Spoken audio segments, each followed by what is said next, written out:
Here it is, the vice presidential the night of the debate. The vice presidential debate is upon us. Good evening, I'm Nora O'Donnell, and thank you for joining us for tonight's CBS News Vice Presidential Debate. We want to welcome our viewers on CBS, on other networks here in the U.S. Focus is the issues that matter to you, the voter. Let's introduce the candidates. Minnesota's Democratic Governor Tim Walz and Ohio's Republican Senator jdvance tonight meeting for the first time. That both campaigns have agreed to. Questions will be directed at one candidate who will have 2 minutes to respond. The other candidate will be allowed 2 minutes for rebuttal. Then each candidate will get another minute to make further points, with an additional 1 minute each at the discretion of the moderator. The primary role of the moderators is to facilitate the debate between the candidates, enforce the rules, and provide the candidates with the opportunity to fact-check claims made by each other. CBS News reserves the right to mute the candidates' microphones to maintain decorum. We have not shared the questions or topics with the campaigns. The stage is set. Governor, Senator, thank you for joining us. Let's get started. Tonight, our country is facing several unfolding crises. The Middle East is on the brink of war. Boom, Americans Iran! are suffering from the catastrophic impact of Hurricane Helene. And now a labor strike as 25,000 dock workers from Maine to Texas are picketing. We're going to begin tonight with the Middle East. Margaret. Thank you, Nora. Earlier today, Iran launched its largest attack yet on Israel, but that attack failed, thanks to joint U.S. and Israeli defensive action.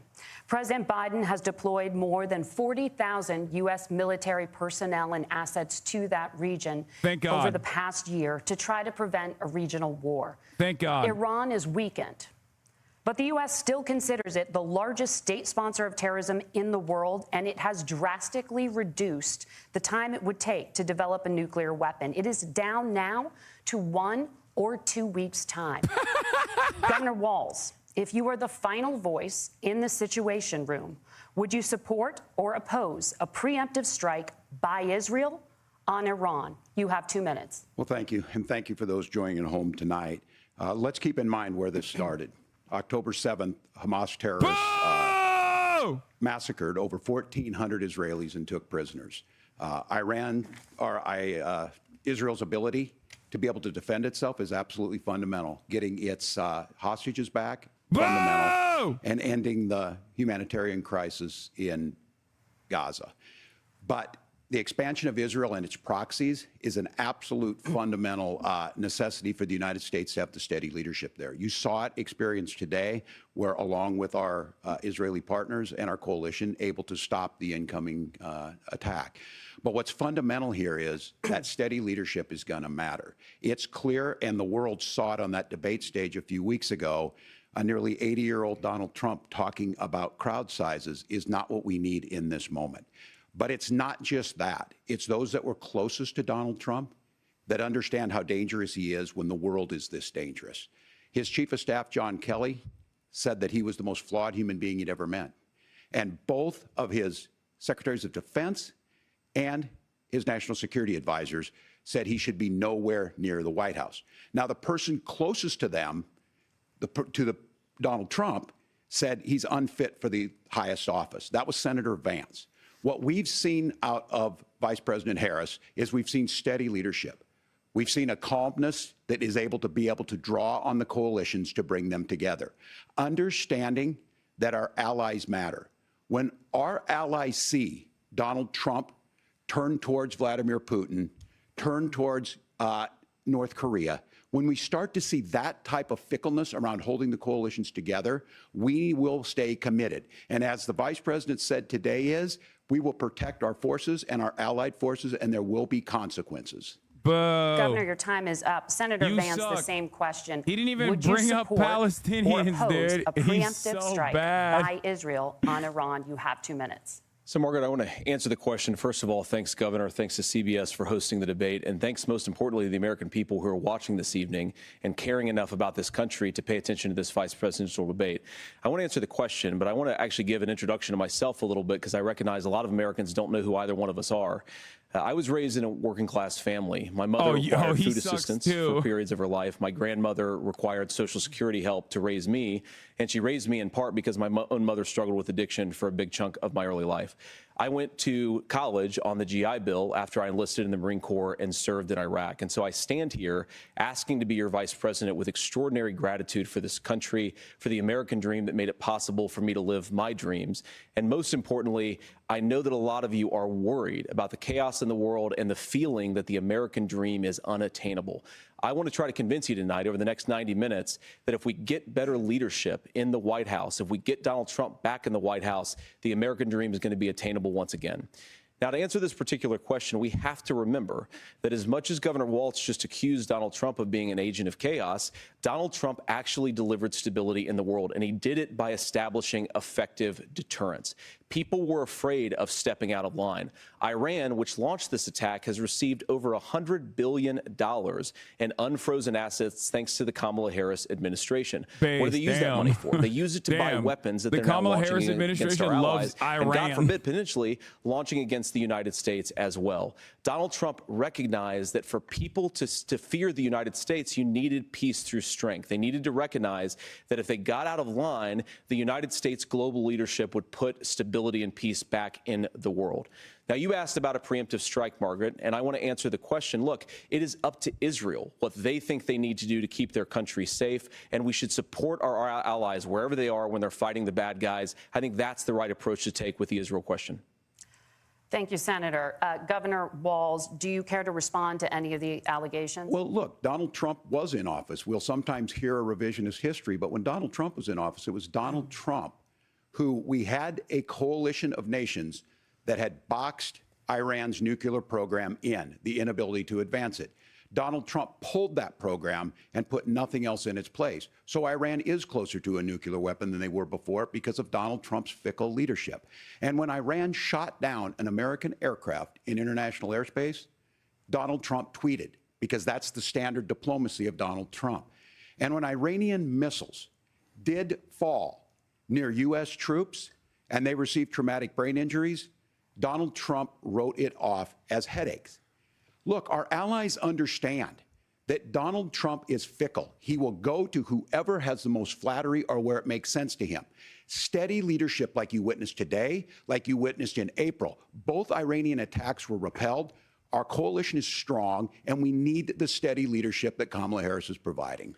Senator Vance, the U.S. did have a diplomatic deal with Iran to temporarily pause parts of its nuclear program, and President Trump did exit that deal. He recently said, just 5 days ago, the U.S. must now make a diplomatic deal with Iran because the consequences are impossible. Did he make a mistake? You have 1 minute. Well, first of all, Margaret, diplomacy is not a dirty word, but I think that's something that Governor Walz just said is quite extraordinary. You yourself just said Iran is as close to a nuclear weapon today as they have ever been. And Governor Walz, you blame Donald Trump. Who has been the vice president for the last 3.5 years? And the answer is your running mate, not mine.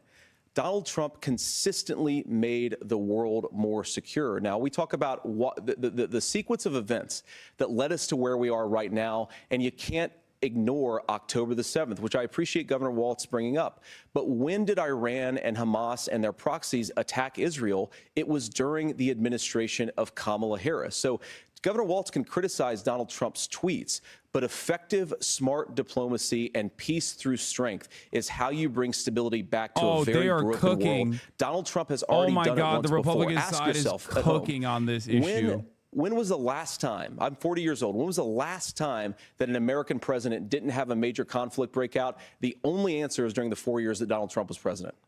Gentlemen, we have a lot to get to. I Nora? hate that Margaret, a lot. Thank you. Let's turn now to Hurricane Helene. The storm could become one of the deadliest on record. More than 160 people are dead and hundreds more are missing. Scientists say climate change makes these hurricanes larger, stronger, and more deadly because of the historic rainfall. Senator Vance, according to CBS News polling, 7 in 10 Americans and more than 60% of Republicans under the age of 45 favor the U.S. taking steps to try and reduce climate change. Senator, what responsibility would the Trump administration have to try and reduce the impact of climate change? I'll give you 2 minutes. Sure. So first of all, let's start with the hurricane, because it's an unbelievable, unspeakable human tragedy. I just saw today, actually, a photograph of two grandparents on a roof with a 6-year-old child, and it was the last photograph ever taken of them because the roof collapsed and those innocent people lost their lives. And I'm sure Governor Walz joins me in saying our hearts go out to those innocent people, our prayers go out to them, and we want as robust and aggressive as a federal response as we can get to save as many lives as possible, and then, of course, afterwards, to help the people in those communities rebuild. I mean, these are communities that I love. Some of them I know very personally in Appalachia, all across the Southeast. They need their government to do their job, and I commit that when Donald Trump is president again, the government will put the citizens of this country first when they suffer from a disaster. Now, Nora, you asked about climate change. I think this is a very important issue. Look, a lot of people are justifiably worried about all these crazy weather patterns. I think it's important for us, first of all, to say, Donald Trump and I support clean air, clean water. We want the environment to be cleaner and safer. But one of the things that I've noticed some of our Democratic friends talking a lot about is a concern about carbon emissions, this idea that carbon emissions drives all of the climate change. Well, let's just say that's true, just for the sake of argument, so we're not arguing about weird science. Let's just say that's true. Well, if you believe that, what would you want to do? The answer is that you'd want to reshore as much American manufacturing as possible, and you'd want to produce as much energy as possible in the United States of America, because we're the cleanest economy in the entire world.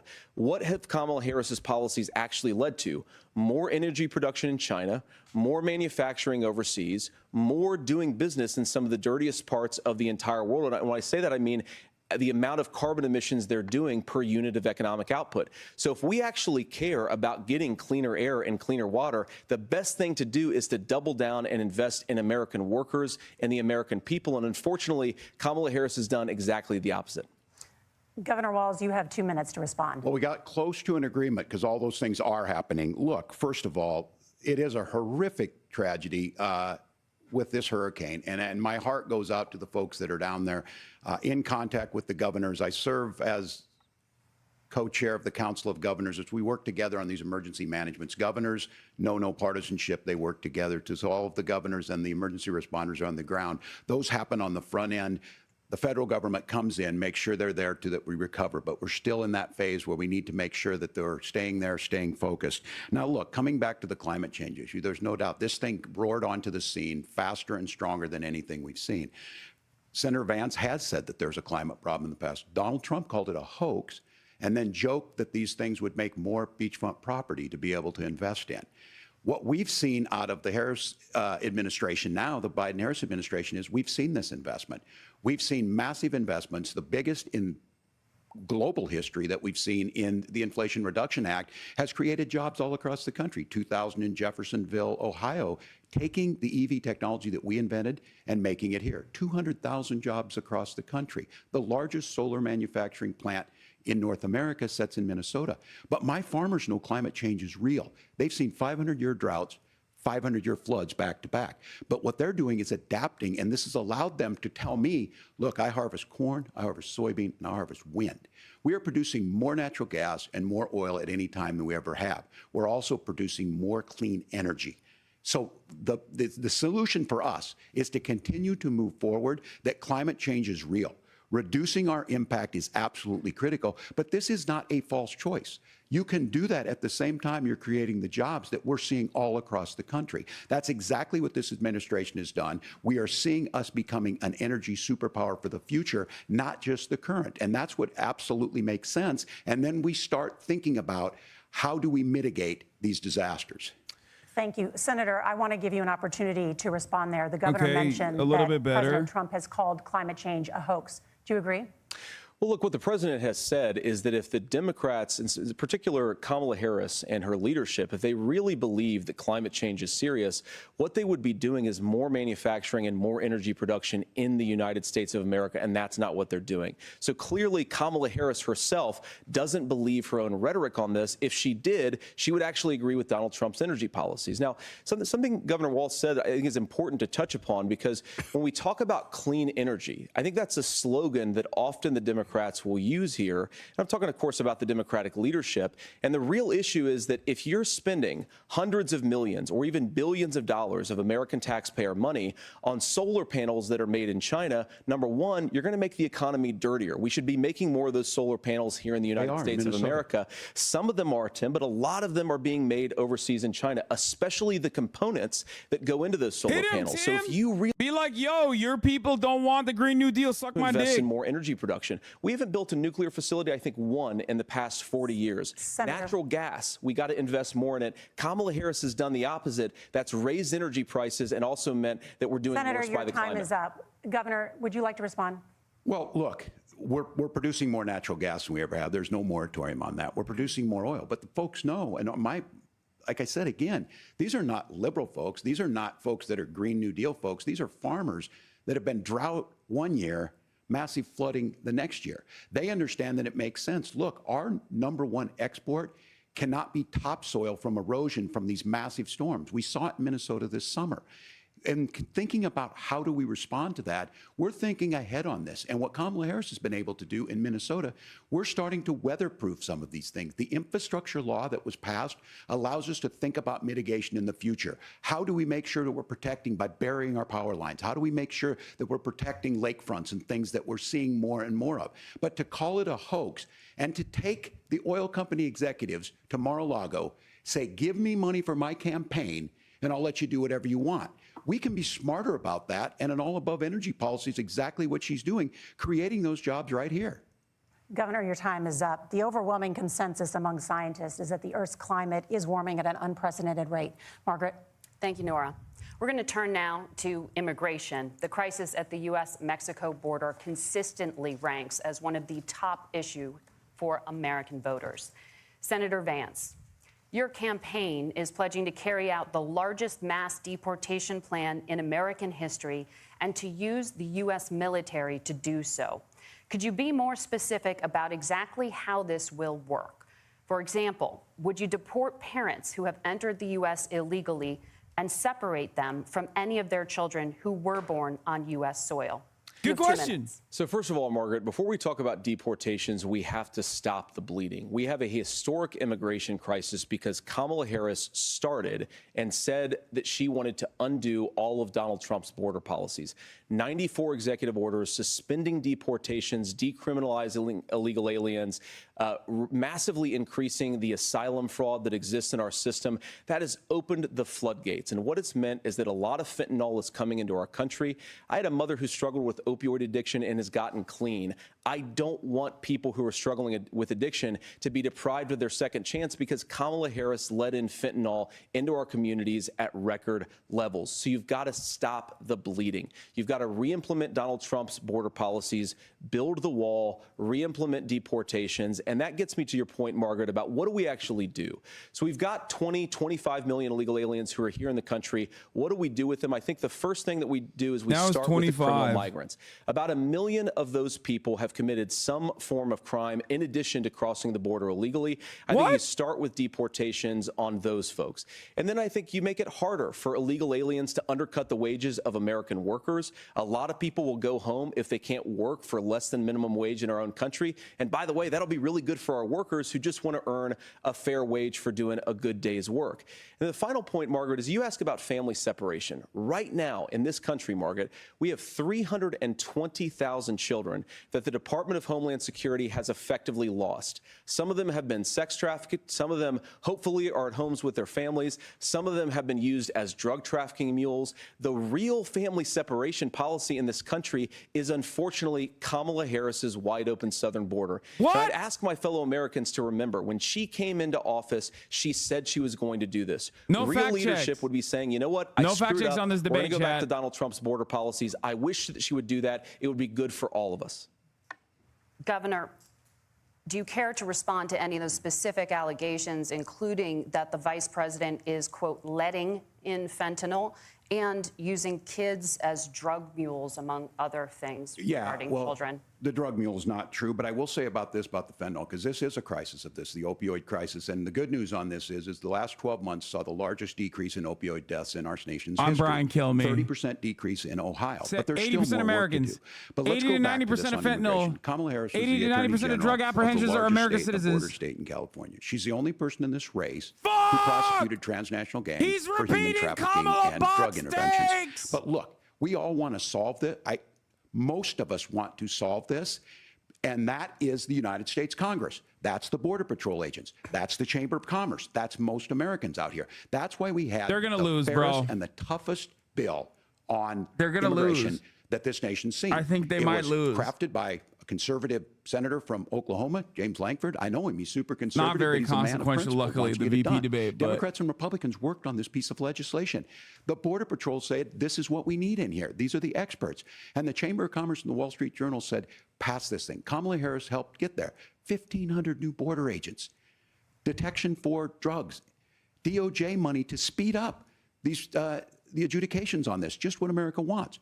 But as soon as I was getting ready to pass and actually tackle this, Donald Trump said no, told them to vote against it because it gives him a campaign issue. It gives him to, what would Donald Trump talk about if we actually did some of these things? And they need to be done by the legislature. You can't just do this through the executive branch. So look, we have the options to do this. Donald Trump had 4 years. He had 4 years to do this. And he promised you, America, how easy it would be. I'll build you a big, beautiful wall, and Mexico will pay for it. Less than 2% of that wall got built, and Mexico didn't pay a dime. But here we are again, 9 We're years building after the he came wall? down that escalator, That's your dehumanizing argument? We're going to people build the wall? and telling him what he was going to do. As far as the deportation plan, at one point, Senator Vance said it was so unworkable to be laughable. So that's where we're at. Pass the bill, she'll sign it.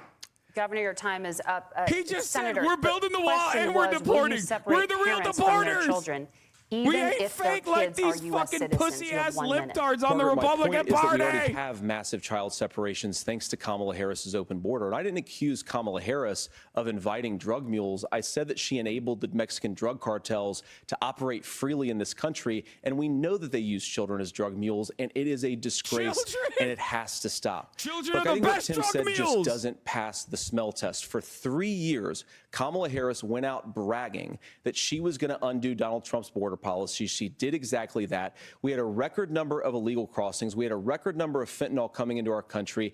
And now that she's running for president, or a few months before, she says that somehow she got religion and cared a lot about a piece of legislation.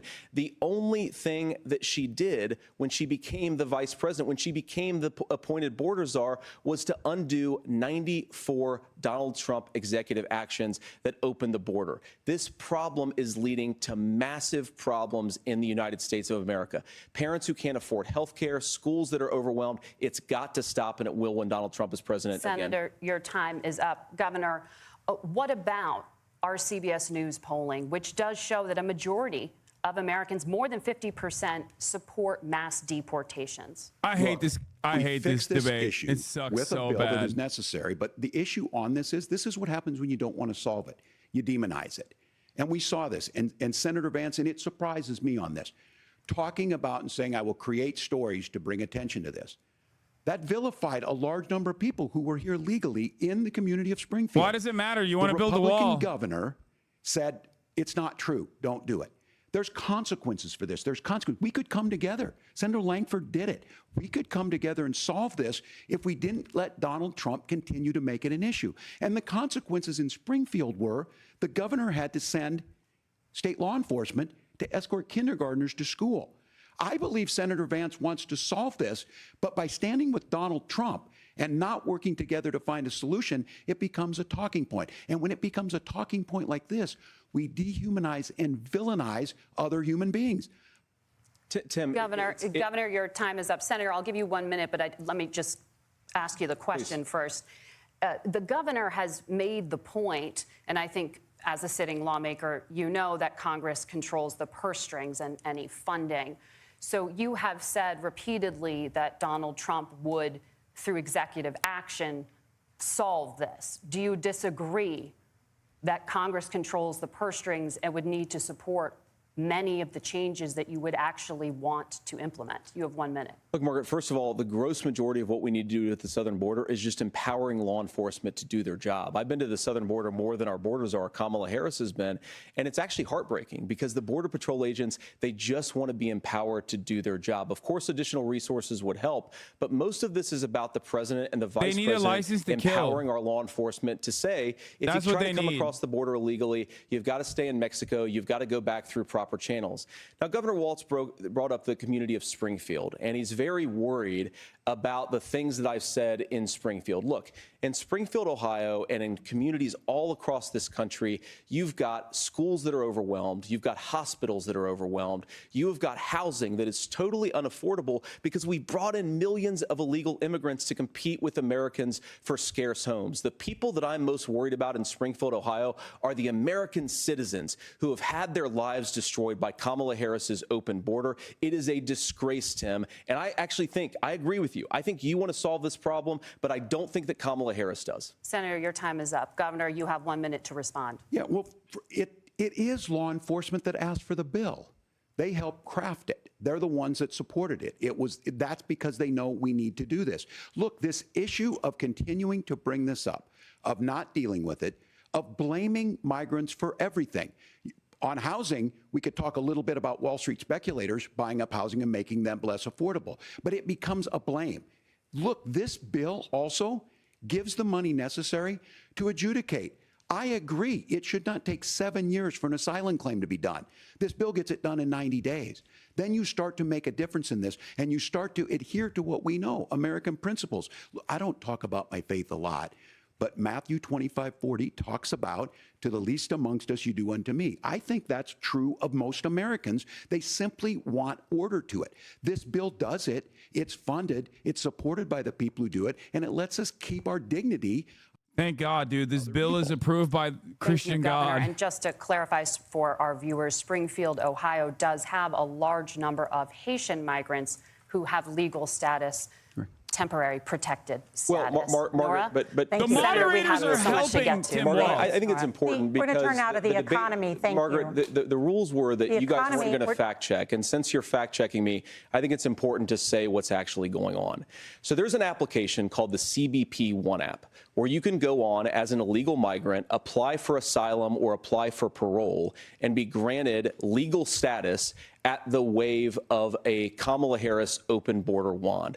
That is not a person coming in, applying for a green card and waiting for 10 years. That is the facilitation of illegal immigration, Margaret, by our own leadership. Thank you, Senator, for describing the legal process. We have so much to get to, Senator. Those laws have been on the books since 1990. Thank you, gentlemen. The CBP One app has not been on the books since 1990. Mute him. Oh, they did. Gentlemen, the audience can't hear you because your mics are cut. We have so much we want to get to. Thank you for explaining the legal process. Nora. Thank you, Margaret. The economy is a top concern for voters. Each of your campaigns has released an economic plan, so let's talk about the specifics. Governor Walz, Vice President Harris unveiled a plan that includes billions in tax credits for manufacturing, housing, and a renewed child tax credit. The Wharton School says your proposals will increase the nation's deficit by $1.2 trillion. How would you pay for that without ballooning the deficit? Governor, I'll give you 2 minutes. Yeah, thank you. And Kamala Harris and I do believe in the middle class because that's where we come from. We both grew up in that. We understand. So those of you out there listening tonight, you're hearing a lot of stuff back and forth, and it's good. It's healthy. That's what this is supposed to happen. You should be listening. How's this going to impact me? The bold forward plan that Kamala Harris put out there is talking about this housing issue.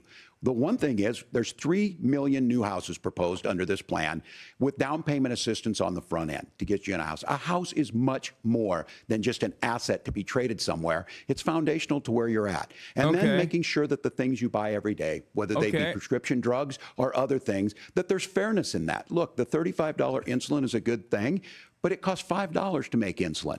They were charging $800 before this law went into effect. As far as the housing goes, I've seen it in Minnesota. 12% more houses in Minneapolis, prices went down on rent 4%. It's working. And then making sure tax cuts go to the middle class. $6,000 child tax credit, we have one in Minnesota, reduces childhood poverty by a third. We save money in the long run, and we do the right thing for families. And then getting businesses off the ground. The law as it stands right now is $5,000 tax credit for small business, increasing that to $50,000. Now, this is a philosophical difference between us. Donald Trump made a promise, and I'll give you this. He kept it.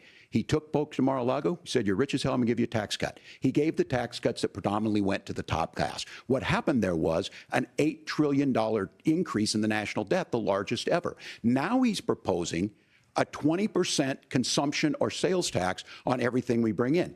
Everyone agrees, including businesses, it would be destabilizing it, it would increase inflation and potentially lead to a recession.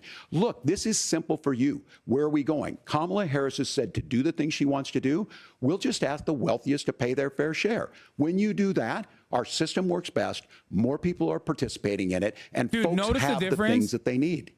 Senator, Notice I want the to give you a moment difference to respond on that. But when he's similarly, talking about some the dumbass right-wing border bill versus this shit. Trump He plan comes alive and says it would increase the nation's deficit by $5.8 trillion.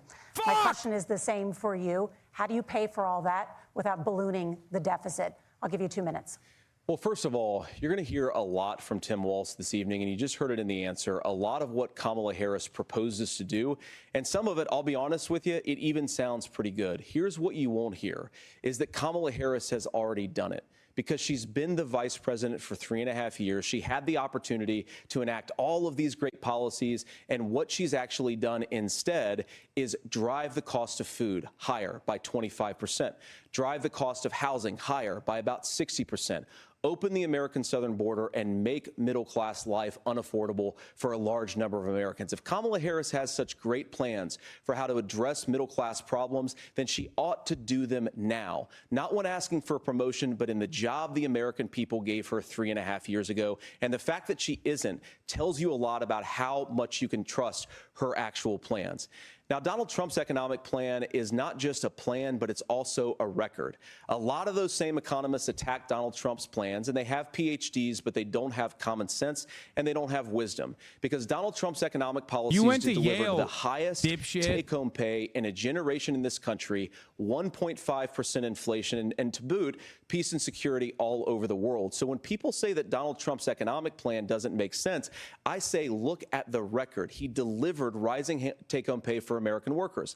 Now, Tim admirably admits that they want to undo the Trump tax cuts. But if you look at what was so different about Donald Trump's tax cuts, even from previous Republican tax cut plans, is that a lot of those resources went to giving more take-home pay to middle-class and working-class Americans. It was passed in 2017. That's a and lie. You saw an American economic boom unlike we've seen in a generation in this country. That is a record that I'm proud to run. Go to the QR code to find out. Back to that common sense wisdom so that you can afford to live the American dream again. I know a lot of you are struggling. I know a lot of you are worried about paying the bills. It's going to stop when Donald Trump brings back common sense to this country. Governor, do you want to respond to that? What has Kamala Harris done for the middle class? Yeah, well, Kamala Harris's day one was Donald Trump's failure on COVID that led to the collapse of our economy. We were already before COVID in a manufacturing recession, but 10 million people out of work, largest percentage since the Great Depression. 9 million jobs closed on that. That was day one. Whether it was the Infrastructure Act or other things we moved. Now, you made a question about experts, said this. I've made a note of this. Economists can't be trusted. Science can't be trusted. National security folks can't be trusted. Look, if you're going to be president, you don't have all the answers. Donald Trump believes he does. My pro tip of the day is this. If you need heart surgery, listen to the people at the Mayo Clinic in Rochester, Minnesota, not Donald Trump. And the same thing goes with this. And I ask you out there, teachers, nurses, truck drivers, or whatever, how is it fair that you're paying your taxes every year and Donald Trump hasn't paid any federal tax in the last 15 years? And the last year as president. That's what's wrong with the system. There's a way around it, and he's bragged about that. We're just asking for fairness in it, and that's all you want.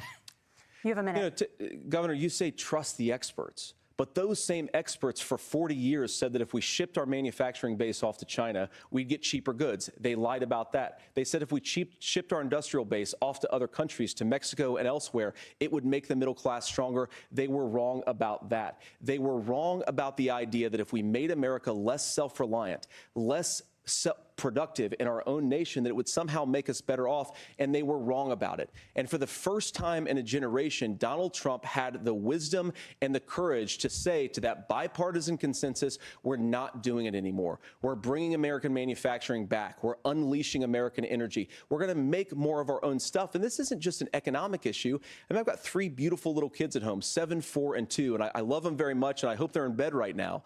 But look, so many of the drugs, the pharmaceuticals that we put in the bodies of our children are manufactured by nations that hate us. This has to stop, and we're not going to stop it by listening to experts. We're going to stop it by listening to common sense wisdom, which is what Donald Trump governed on. Senator, your time is up. Governor Walz, can you address that? I mean, voters say they trust Donald Trump on the economy more. Why? Well, if you're listening tonight and you want billionaires to get tax cuts, you heard what the numbers were.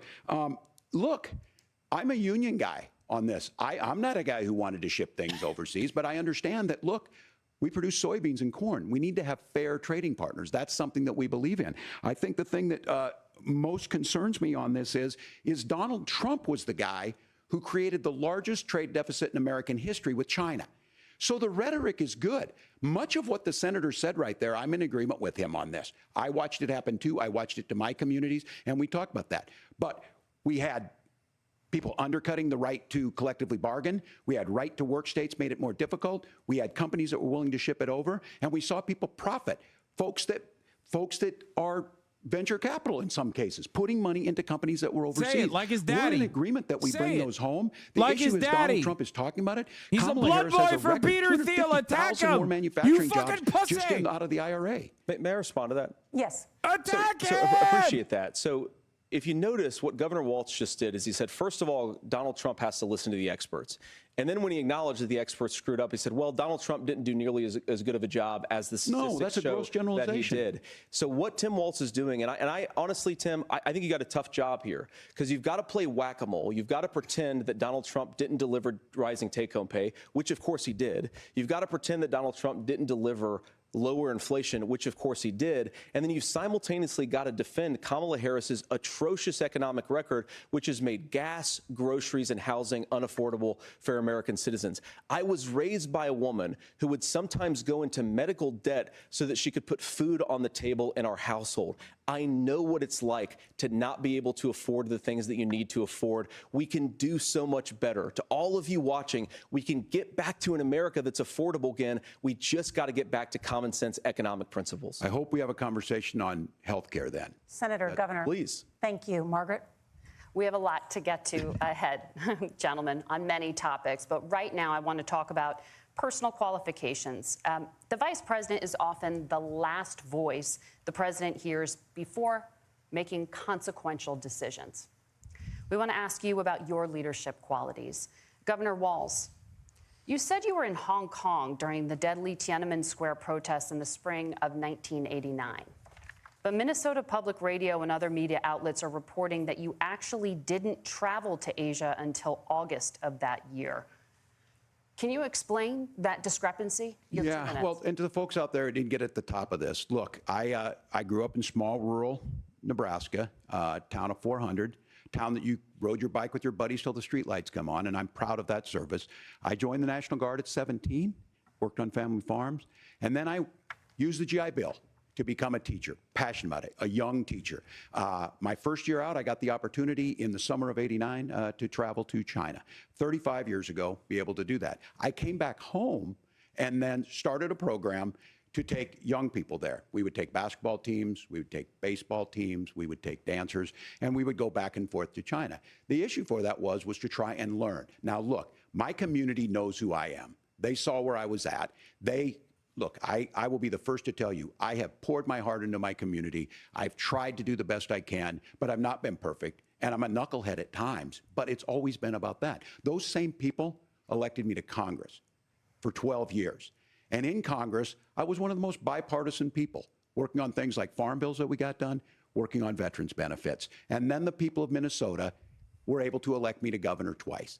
So look, my commitment has been from the beginning to make sure that I'm there for the people, to make sure that I get this right. I will say more than anything, many times I will talk a lot, I will get caught up in the rhetoric, but being there, the impact it made, the difference it made in my life, I learned a lot about China. I hear the critiques of this. I would make the case that Donald Trump should have come on one of those trips with us. I guarantee you he wouldn't be praising Xi Jinping about COVID, and I guarantee you he wouldn't start a trade war that he ends up losing. So this is about trying to understand the world. It's about trying to do the best you can for your community, and then it's putting yourself out there and letting your folks understand what it is. My commitment, whether it be through teaching, which I was good at, or whether it was being a good soldier or was being a good member of Congress, those are the things that I think are the values that people care about. Governor, just to follow up on that, the question was, can you explain the discrepancy? All I said on this was I got there that summer and misspoke on this. So I will just, that's what I've said. So I was in Hong Kong and China during the democracy protests went in. And from that, I learned a lot of what needed to be in governance. Thank you, Governor. Cooked. Senator Vance, in 2016, you called your running mate, Donald Trump, unfit for the nation's highest office, and you said he could be America's Hitler. I know you've been asked many times, and you've said you regret those comments and explained you then voted for Donald Trump in 2020. But the Washington Post reported new messages last week in which you also disparaged Trump's economic record while he was president, writing to someone in 2020, quote, Trump thoroughly failed to deliver his economic populism. You're now his running mate, and you've shifted many of your policy stances to align with his. If you become vice president, why should Americans trust that you will give Donald Trump the advice he needs to hear and not just the advice he wants to hear? You have 2 minutes. Well, first of all, Margaret, because I've always been open. And sometimes, of course, I've disagreed with the president, but I've also been extremely open about the fact that I was wrong about Donald Trump.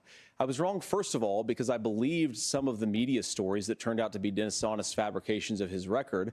But most importantly, Donald Trump delivered for the American people. Rising wages, rising take-home pay, an economy that worked for normal Americans, a secure southern border, a lot of things, frankly, that I didn't think he'd be able to deliver on. And yeah, when you screw up, when you misspeak, when you get something wrong and you change your mind, you ought to be honest with the American people about it. It's one of the reasons, Margaret, why I've done so many interviews is because I think it's important to actually explain to the American people where I come down on the issues and what changed. Now, you pointed out to messages from 2020.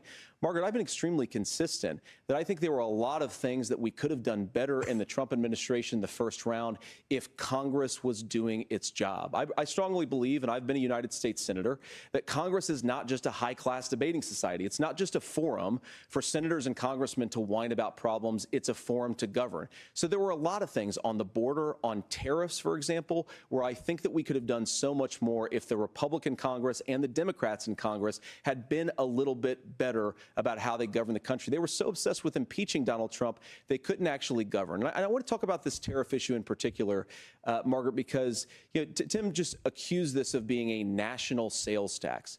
Look, the one thing, and you're probably surprised to hear me praising Joe Biden, but the one thing that Joe Biden did is he continued some of the Trump tariffs that protected American manufacturing jobs. And it's the one issue, the most pro-worker part of the Biden administration, it's the one issue where Kamala Harris has run away from Joe Biden's record. Think about this. If you're trying to employ slave laborers in China at $3 a day, you're going to do that and undercut the wages of American workers unless our country stands up for itself and says you're not accessing our markets unless you're paying middle-class Americans a fair wage. Senator, your time is up. Nora? Thank you. Now to the issue of reproductive rights. Governor Walz, after Roe versus Wade was overturned, you signed a bill into law that made Minnesota one of the least restrictive states in the nation when it comes to abortion. Former President Trump said in the last debate that you believe abortion, quote, in the 9th month is absolutely fine. Yes or no? Is that what you support? I'll give you 2 minutes. That's not what the bill says, but look, this issue is what's on everyone's mind. Donald Trump put this all into motion. He brags about how great it was that he put the judges in and overturned Roe versus Wade, 52 years of personal autonomy. And then he tells us, oh, we send it to the states. It's a beautiful thing. Amanda Zaworski would disagree with you on it's a beautiful thing. A young bride in Texas waiting for their child at 18 weeks. She has a complication, a tear in the membrane. She needs to go in. The medical care at that point needs to be decided by the doctor. And that would have been an abortion. But in Texas, that would have put them in legal jeopardy. She went home, got sepsis, nearly dies, and now she may have difficulty having children. Or in Kentucky, Hadley Duvall, a 12-year-old child raped and impregnated by her stepfather. Those are horrific. Now, when God asked about that, Senator Vance said, 2 wrongs don't make a right. There is no right in this. So in Minnesota, what we did was restore Roe versus Wade. We made sure that we put women in charge of their health care. But look, this is not where, if you don't know Amanda or a Hadley, you soon will. Their Project 2025 is going to have a registry of pregnancies. It's going to make it more difficult, if not impossible, to get contraception and limit access, if not eliminate access to infertility treatments. For so many of you out there listening, me included, infertility treatments are why I have a child. That's nobody else's business, but those things are being proposed. And the catch-all on this is, well, the states will decide what's right for Texas might not be right for Washington. That's not how this works. This is basic human right. We have seen maternal mortality skyrocket in Texas, outpacing many other countries in the world. This is about health care. In Minnesota, we are ranked first in health care for a reason. We trust women, we trust doctors. Senator, do you want to respond to the governor's Great claim? Will you answer. create a federal pregnancy monitoring agency? No, Nora, certainly we won't. And I want to talk about this issue because I know a lot of Americans care about it, and I know a lot of Americans don't agree with everything that I've ever said on this topic. And, you know, I grew up in a working class family in a neighborhood where I knew a lot of young women who had unplanned pregnancies and decided to terminate those pregnancies because they feel like they didn't have any other options. And, you know, one of them is actually very dear to me. And I know she's watching tonight, and I love you. And she told me something a couple years ago that she felt like if she hadn't had that abortion, that it would have destroyed her life because she was in an abusive relationship. And I think that what I take from that as a Republican who proudly wants to protect innocent life in this country, who proudly wants to protect the vulnerable, is that my party, we've got to do so much better of a job at earning the American people's trust back on this issue where they frankly just don't trust us. And I think that's one of the things that Donald Trump and I are endeavoring to do. I want us as a Republican Party to be pro-family in the fullest sense of the word. I want us to support fertility treatments. I want us to make it easier for moms to afford to have babies. I want it to make it easier for young families to afford a home so they can afford a place to raise that family. And I think there's so much that we can do on the public policy front just to give women more options. Now, of course, Donald Trump has been very clear that on the abortion policy specifically, that we have a big country and it's diverse. And California has a different viewpoint on this than Georgia. Georgia has a different viewpoint from Arizona. And the proper way to handle this, as messy as democracy sometimes is to let voters make these decisions, let the individual states make their abortion policy. And I think that's what makes the most sense. Point for in Walz a very on big, this, a but very diverse, only and because let's he be is honest, good on the sometimes issue and a he's right on the very issue. messy and divided country. Governor, would you like to respond and also answer the question about restrictions? Yeah, well, the question got asked, and Donald Trump made the accusation that wasn't true about Minnesota. Well, let me tell you about this idea that there's diverse states. There's a young woman named Amber Thurman. She happened to be in Georgia, a restrictive state. Because of that, she had to travel a long distance to North Carolina to try and get her care.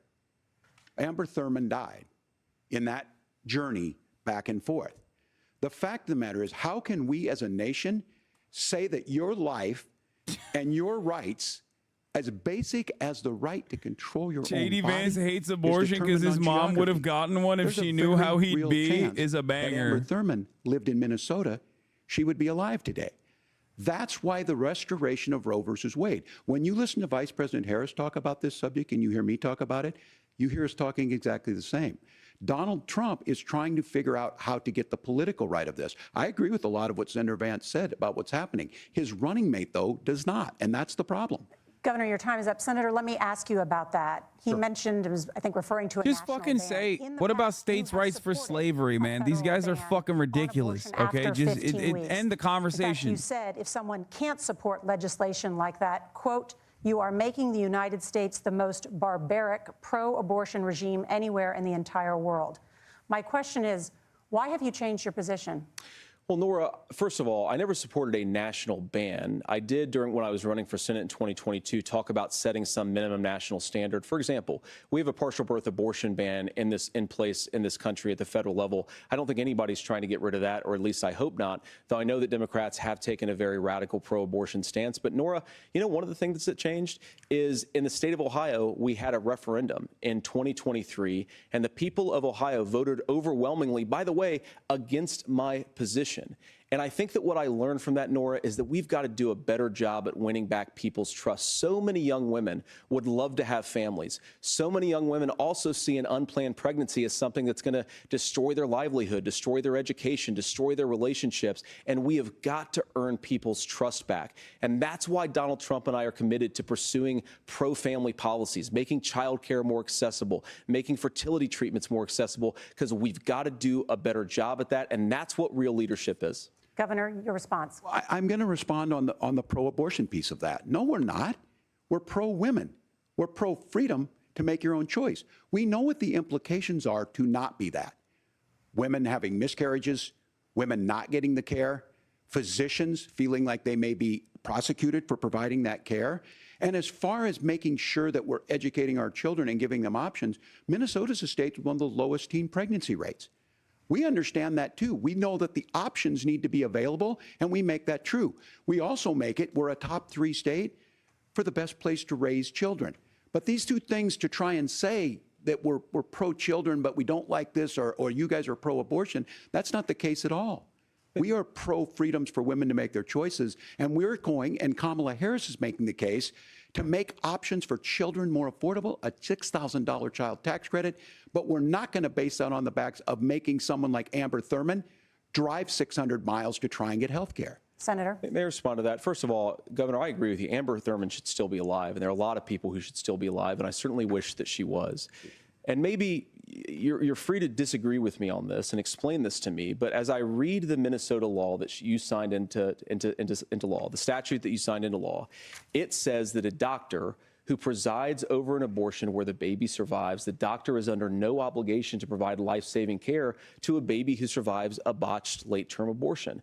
That is, I think, That's whether you're true. pro-choice or pro-abortion, that is fundamentally barbaric. And that's why I use that word, Nora, is because some of what we've seen, do you want to force Catholic hospitals to perform abortions against their will? Because Kamala Harris has supported suing Catholic nuns to violate their freedom of conscience. We can be a big and diverse country where we respect people's freedom of conscience and make the country more pro-baby and pro-family. We can't be diverse, though. Yes, no Governor, Haitians please allowed. respond. Look, this is one where there's always something there. This is a very simple proposition. These are women's decisions to make about their healthcare decisions, and the physicians who know best when they need to do this. Trying to distort the way a law is written to try and make a point, that's not it at all. What was I wrong about, Governor? Please tell me, what was I wrong about? That is not the way the law is written. Look, I've given But how? I've given this advice on a lot of things, that getting involved, getting engaged, that's been misread, and it was fact-checked at the last debate. But the point on this is there's a continuation of these guys to try and tell women or to get involved. I use this line on this, just mind your own business on this. Things worked best when Roe versus Wade was in place. When we do a restoration of Roe, that works best. That doesn't preclude us from increasing funding for children. It doesn't increase us from making sure that once that child's born, like in Minnesota, they get meals, they get early childhood education, they get health care. So the hiding behind we're going to do all these other things when you're not proposing them in your budget, Kamala Harris is proposing them. She's proposing all those things to make life easier for families. I asked a specific question, Governor. You gave me a slogan as a response. It's not the case. It's not true. That's not what the law says. So they fact-checked it with President Trump.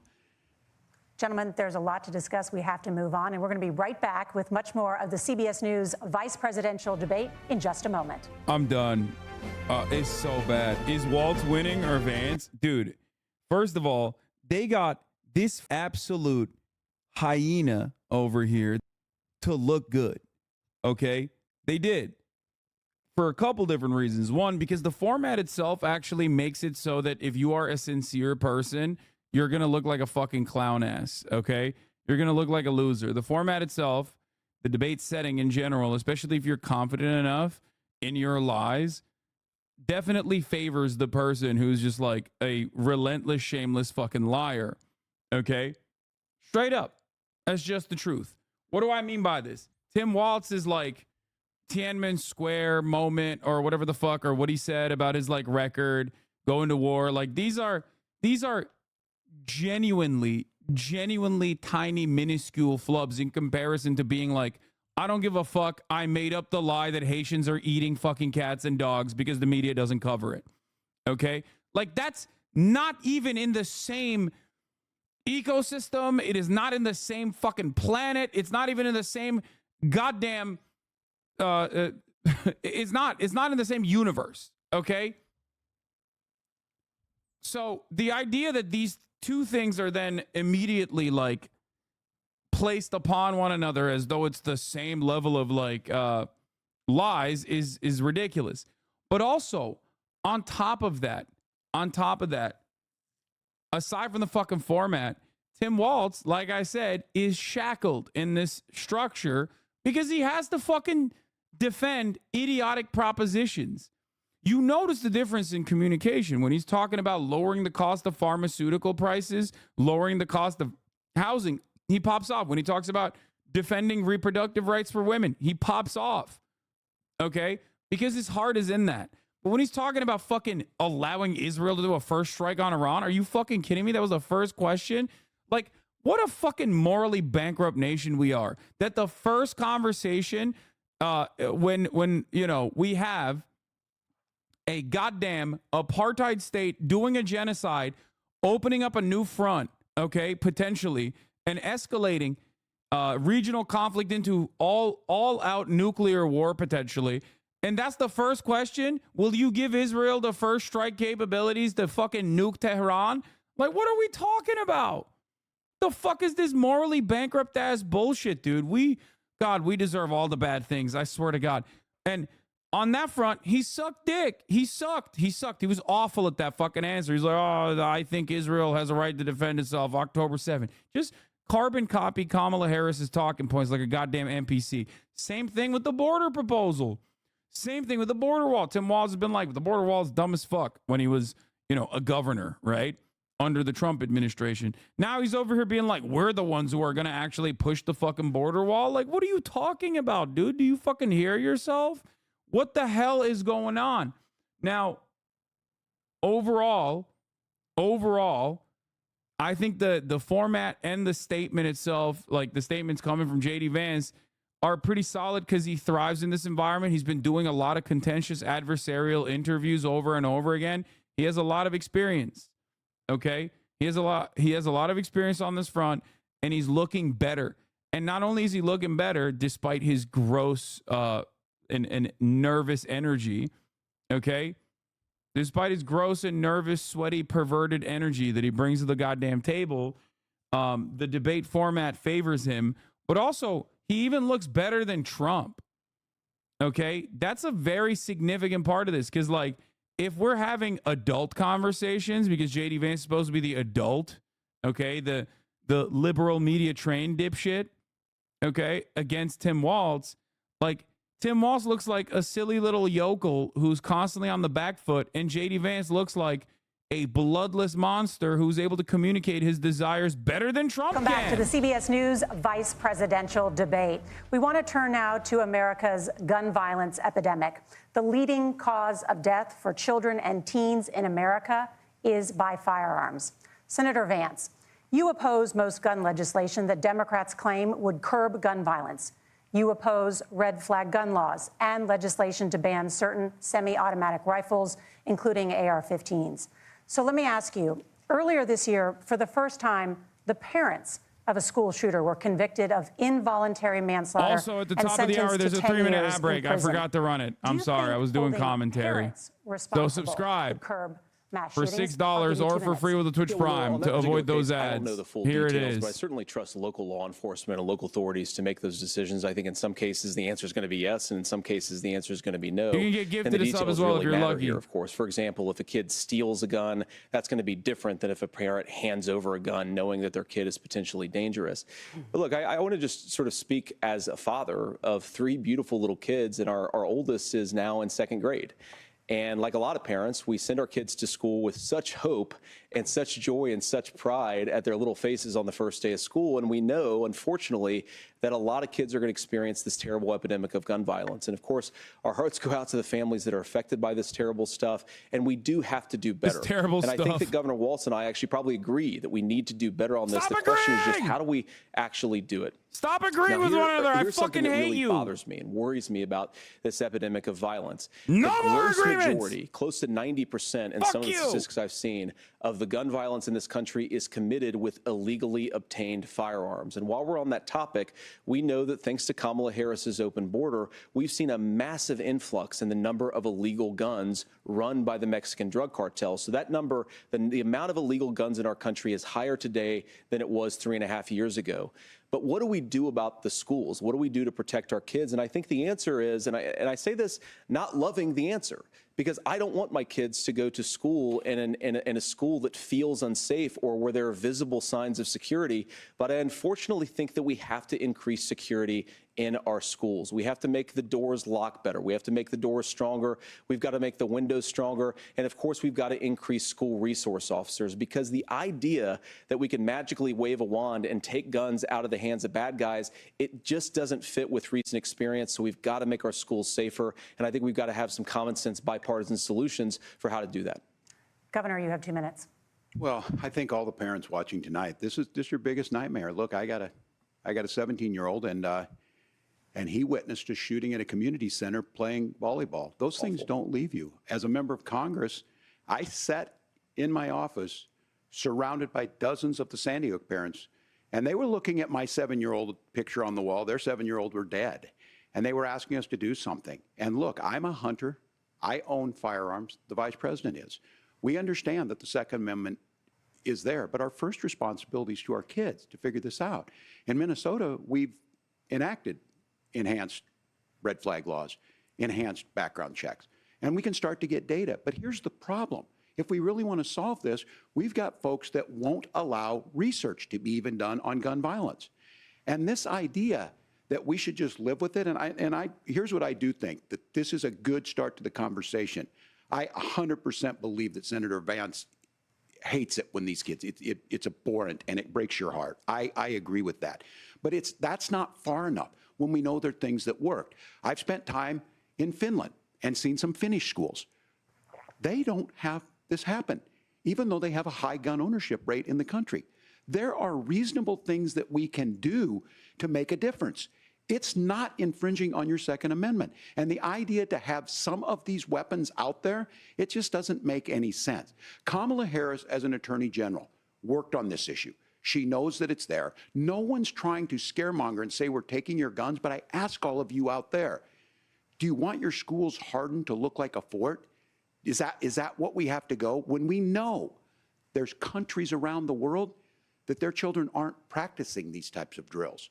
They're being kids. We owe it to them to get a fix. These are things that shouldn't be that difficult. You can still keep your firearms, and we can make a difference. We have to. If you're listening tonight, this breaks your heart. Senator. Tim, first of all, I didn't know that your 17-year-old witnessed a shooting. And I'm sorry about that, and I hope that he's doing okay. Christ have mercy. It is awful. And I appreciate what Tim said. Bro, if you found out, though, he lied about this, I'm going to lose my mind. Frankly, weird differences between our own country's gun violence problem and Finland is, okay, first of all, we have way higher rates of mental health abuse or mental health substance abuse. We have way higher rates of depression, way higher rates of anxiety. We unfortunately have a mental health crisis in this country that I really do think that we need to get to the root causes of, because I don't think it's the whole reason why we have such a bad gun violence problem, but I do think it's a big piece of it. Another driver of the gun violence epidemic, especially that affecting our kids, it doesn't earn as many headlines, but is the terrible gun violence problem in a lot of our big cities. And this is why we have to empower law enforcement to arrest the bad guys, put them away, and take gun offenders off the streets. I think there's a whole host of things that we can do here, but I do think at our schools we've got to talk about more security. Senator, thank you. Governor, you previously opposed an assault weapons ban, but only later in your political career did you change your position. Why? Yeah, I sat in that office with those Sandy Hook parents. I've become friends with school shooters. I've seen it. Look, the What? NRA, I was He's NRA guy become for a friends long with time. school They used to shooters? teach gun safety. No! I'm of an age where my shotgun was in my car so I could pheasant hunt after football practice. That's not where we live today. And several things I want to mention on this is, talking about cities and where it's at, the number one where the most firearm deaths happen in Minnesota are rural suicides. And we have an epidemic of children getting guns and shooting themselves. And so we have, and we should look at all of the issues, making sure folks have health care and all that, but I want to be very careful. This idea of stigmatizing mental health, just because you have a mental health issue doesn't mean you're violent. And I think what we end up doing is we start looking for a scapegoat. Sometimes it just is the guns. It's just the guns, and there are things that you can do about it. But I do think that this is one, and I think this is a healthy conversation. I think there's a capacity I know to he find meant school solutions shooting on this victims, that work, dude. I know. Protect Second Amendment, protect our children. That's our priority. Gentlemen, thank you. Margaret? Thank you, Nora. Let's turn now to the top contributor to inflation, the high cost of housing and rent. There's a shortage of more than 4 million homes in the United States, and that contributes to the high housing prices. Governor Walz, the Harris campaign promises a $25,000 down payment assistance for first-time home buyers and a $10,000 tax credit. They also promise to build 3 million new homes. Where are you building these homes, and won't handing out that kind of money just drive up prices higher? No, it's not handing out. We have, first, let me say this issue of housing, and I think those of you listening on this, the problem we've had is that we've got a lot of folks that see housing as another commodity. It can be bought up, it can be shifted, it can be moved around. Those are not folks living in those houses. Those of you listening tonight, that house is a big deal. I bought and owned one house in my life. My mom still lives in the house where I was. And when I think of a house, I'm thinking of Christmas services after midnight mass where you go with your family. We need to make it more affordable. And one of the things, as I said, this program that the Vice President is pushing forward and bringing a new way of approaching this is something we're doing in Minnesota from that lead. We in the state invested in making sure our housing was the biggest investment that we'd ever made in housing. It starts to make it easier. We cut some of the red tape. Local folks, look, we can't do it at the federal level, but local folks make it easier to build those homes. And then that down payment assistance. I can tell all of you out there, one of the, certainly for me, using the GI Bill was one thing, but a veteran's home loan, the big thing about a veteran's home loan is you don't have to pay the down payment. Those are things that make it there. Now, look, you're going to pay it back, and you're going to pay your mortgage. Those are things that we know in the long run, the appreciated value, the generational wealth that's created from it. And I will give Minneapolis an example. Minneapolis is the one city where we've seen the lowest inflation rates. We've seen a 12% increase in stock because we've put some of these things in, and we're implementing a state program to make sure we give some of that down payment assistance. We get it back from people because here's what we know. People with stable housing end up with stable jobs. People with stable housing have their kids able to get to school. All of those things in the long run end up saving our money. And that's the thing that I think we should be able to find some common ground in, but we can't blame immigrants for the only reason. That's not the case that's happening in many cities. The fact of the matter is that we don't have enough naturally affordable housing, but we can make sure that the government's there to help kickstart it, create that base. Governor, your time is up. Senator Vance, as far as your campaign's position, the promise is to seize federal lands to build homes, remove regulation, provide tax breaks, and cut back on immigration, which you say pushes up prices. Where are you going to build all the new homes you're promising, and what part of any of this plan will... Our housing policy for the Republican Party is just Hitler. Like, just straight Adolf Hitler. Tim just said something that I agree with. We don't want to blame immigrants for higher housing prices, but we do want to blame Kamala Harris for letting in millions of illegal aliens into this country, which does drive up costs, Tim. 25 million illegal aliens competing with Americans for scarce homes is one of the most significant drivers of home prices in the country. It's why we have massive increases in home prices that have happened right alongside massive increases in illegal alien populations under Kamala Harris's leadership. Now, Tim just mentioned a bunch of ideas.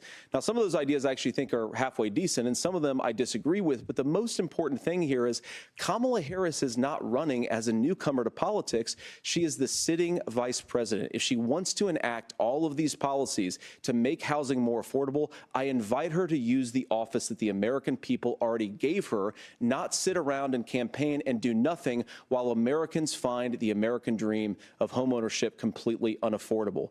Now, you asked, Margaret, what would immediately change the equation for American citizens if you lower energy prices? As Donald Trump says, drill, baby, drill. One of the biggest drivers of housing costs, aside from illegal immigration, is, think about it. If a truck driver's paying 40% more for diesel, then the lumber he's delivering to the job site to build the house is also going to become a lot more expensive. If we open up American energy, you will get immediate pricing relief for American citizens, not, by the way, just in housing, but in a whole host of other economic goods, too.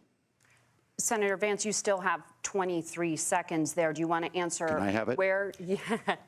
Governor, we will get to you in a moment. But, Senator, where are you going to seize the federal lands? Can you clarify? Well, what Donald Trump has said is we have a lot of federal lands that aren't being used for anything. They're not being used for national park. They're not being used, and they could be places where we build a lot of housing. And I do think that we should be opening up building in this country. We have a lot of land that could be used. We have a lot of Americans that need homes. We should be kicking out illegal immigrants who are competing for those homes, and we should be building more homes for the American citizens who deserve to be here. Senator, your time is up. Governor, I do want to let you respond to the allegation that the vice president is letting in. Well, of course, that's not true. And again, you have the facts. I guess we agreed not to fact check. I'll check it. That, look, crossings are down compared to when Donald Trump left office. But it's, again, blaming Tackle and the not trying to find a issue. solution. It's not the I was going to ask on this crossings. question. Are we going to drill and build houses in the same Tackle the federal issue. land? It's not the And I fucking think when border people hear crossings. federal lands, these are really important pieces of land. Now, Minnesota doesn't have a lot of federal lands. I know in the western part of the countries we do. There's not a lot of federal lands in and around Minneapolis, for example. So the issue is I don't understand the federal lands issue unless we see this, and I worry about this as someone who cares deeply about our national parks and our federal lands. Look, Minnesota, we protect these things. We've got about 20% of the world's fresh water. These lands protect. They're there for a reason. They belong to all of us. But again, this is when you view housing and you view these things as commodities. Like, there's a chance to make money here. Let's take this federal land and let's sell it to people for that. I think there's better ways to do this. We've seen it in Minnesota. We're able to refurbish some of these houses. We're able to make some investments. That gets people in. And I'm still on the fact on this. Economists, Senator Vance, you said you don't like the economists. Which economists are saying that it is immigrants that's adding to the cost? Governor, your time is up. But Senator, on that point, I'd like for you to clarify. There are many contributing factors to high housing costs. What evidence do you have that migrants are part of this problem? Well, there's a Federal Reserve study that we're happy to share after the debate. We'll put it up on social media, actually, that really drills down on the connection between increased levels of migration, especially illegal immigration, and higher housing prices. Now, of course, Margaret, that's not the entire driver of higher housing prices. It's also the regulatory regime of Kamala Harris. Look, we are a country of builders. We're a country of doers. We're a country of explorers. But we increasingly have a federal administration that makes it harder to develop our resources, makes it harder to build things, and wants to throw people in jail for not doing everything exactly as Kamala Harris says they have to do. And what that means is that you have a lot of people who would love to build homes who aren't able to build homes. I actually agree with Tim Walz. We should get out of this idea of housing as a commodity. But the thing that has most turned housing into a commodity is giving it away to millions upon millions of people who have no legal right to be here. What are the federal regulations? I deal with this as a governor. You can very quickly reply. I'm sorry. I get this as a governor, and I don't necessarily disagree with that in some cases, many of those are local, many of them are state. I don't know which ones are federal, but I think whenever we talk regulations, people think they can get rid of them. I think you want to be able to get out of your house in a fire. I think you want to make sure that it's fireproof and those types of things. So which are the regulations? Because the vice president's not responsible for those. Congress writes those. Governor, thank you. Gentlemen, we have a lot to get to. You're passionate about the housing crisis, I can tell. But Nora? Thank you. One of the top problems facing Americans is the high cost of health care. Senator Vance, at the last presidential debate, former President Trump was asked about replacing the Affordable Care Act. In response, he said, "I have concepts of a plan." Since then, Senator, you've talked about changing how chronically ill Americans get health insurance. Can you explain how that would work? And can you guarantee that Americans with pre-existing conditions won't pay more? I'll give you 2 minutes. Well, of course, we're going to cover Americans with pre-existing conditions. In fact, a lot of my family members have gotten health care I believe, members of my family actually got private health insurance, at least for the first time, switched off of Medicaid onto private insurance for the first time under Donald Trump's leadership. And I think that, a lot of people have criticized this concepts of a plan remark. Look, it's very simple common sense. I think as Tim Walz knows from 12 years in Congress, you're not going to propose a 900-page bill standing on a debate stage. It would bore everybody to tears, and it wouldn't actually mean anything because part of this is the give and take of bipartisan negotiation. Now, when Donald Trump was actually president, and again, he has a record to be proud of, prescription drugs fell in 2018 for the first time in a very long time. Under Kamala Harris's leadership, prescription drugs are up about 7%. Under Donald Trump's entire 4 years, they were up about 1.5%. He introduced pricing transparency. Think about healthcare. You go into a hospital, you try to buy something, and nobody knows what it actually costs. That price transparency will actually give American consumers a little bit more choice and will also drive down costs. And we talked about, the reinsurance regulations is what I was talking about. Look, Donald Trump has said that if we allow states to experiment a little bit on how to cover both the chronically ill but the non-chronically ill, it's not just a plan. He actually implemented some of these regulations when he was president of the United States. And I think you can make a really good argument that it salvaged Obamacare, which was doing disastrously until Donald Trump came along. Of a healthcare solution. Point about President Trump. Of course, you don't have to agree with everything that President Trump has ever said or ever done. But when Obamacare was crushing under the weight of its own regulatory burden and healthcare costs, Donald Trump could have destroyed the program. Instead, he worked in a bipartisan way to ensure that Americans had access to affordable care. It's not perfect, of course, and there's so much more that we can do. But I think that Donald Trump has earned the right to put in place some better healthcare policies. He's earned it because he did it successfully the first time. Governor? All right, here's where being an old guy gives you some history. I was there at the creation of the ACA. And the reason it was so important is I come from a major healthcare state, home of the Mayo Clinic, home to Medical Alley, 3M, Medtronic, all of those. We understand healthcare. It's why we're ranked first on affordability and accessibility and quality of healthcare. And so what I know is under Kamala Harris, more people are covered than they have before. And those of you listening, this is critical to you. Now, Donald Trump all of a sudden wants to. Go back and remember this. He ran on the first thing he was going to do on day one was to repeal Obamacare. On day one, he tried to sign an executive order to repeal the ACA. He signed on to a lawsuit to repeal the ACA, but lost at the Supreme Court. And he would have repealed the ACA had it not been for the courage of John McCain to save that bill. Now, fast forward, what that means to you is you lose your pre-existing conditions. If you're sitting at home and you got asthma, too bad. If you're a woman, probably not. Broke your foot during football, might kick you out. Your kids get kicked out when they're 26. Kamala Harris negotiated drug prices for the first time with Medicare. We have 10 drugs that will come online, the most common ones that'll be there. But look, this issue, and when Donald Trump said, I've got a concept of a plan, it cracked me up as a fourth grade teacher because my kids would have never given me that. But what Senator Vance just explained might be worse than a concept because what he explained is pre-Obamacare. And I'll make this as simple as possible because I have done this for a long time. What they're saying is, if you're healthy, why should you be paying more?